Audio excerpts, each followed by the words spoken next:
Welcome back to the channel, guys. Today we're gonna talk about the link between Kirishima and Gigantomachia. If you do go on to like this video, please remember to drop a like and subscribe to the channel. Let's get on with the video. By now we should all know the story of Ijiro Kirishima, a boisterous yet kind-hearted kid whose only desire is to protect those in need of protecting. Troubled by his lack of strength and power, Kirishima found himself in a depressed state, thinking himself to not be manly enough to become a hero. This further echoed by his first encounter with Gigantomachia. Bear in mind that this is not the Kirishima we know today. This Kirishima was severely lacking in power, thus lacking in confidence. At this point, Kirishima's hardening quirk could barely protect him from a rock being hurled at him, and even though he trained to make his quirk stronger, he still faltered in the face of adversity. Now, when Kirishima first encountered a smaller yet obviously powerful Gigantomachia who was probably threatening the safety of two young girls, he faltered in the sense that he failed to act. And no, he didn't interact with Gigantomachia, but by definition it's still an encounter nonetheless. Now, the girls were saved by Mina, and it turns out that Gigantomachia was only asking for directions, so no harm no foul, right?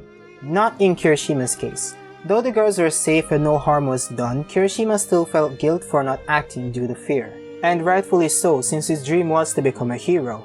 But what Kirishima didn't understand is that it is okay to be afraid.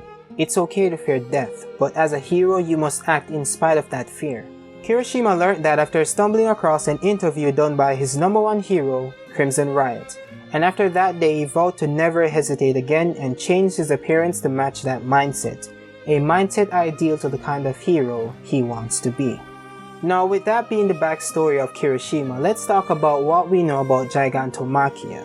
Light spoilers from the manga, guys. Now, what we know about Gigantomachia is that he was a servant and a glorified bodyguard of All For One. Even without being modified, he is capable of wielding multiple quirks as stated in the manga. From what we can see, Gigantomachia has 6 quirks. These quirks are in relation to his strength, speed, durability, enhanced senses, and size enhancement. This guy was able to punch a hole through a mountain and is virtually invulnerable to all attacks. And the more he fights, the bigger he gets, similar to the Hulk. And that's just some of the things he's capable of.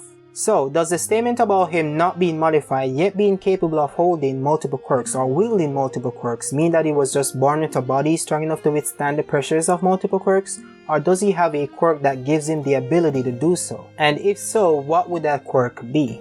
If you should try to find the inspiration behind the name Gigantomachia, you'd find that it is derived from the fight between the giants and the Olympian gods known as Gigantomachia.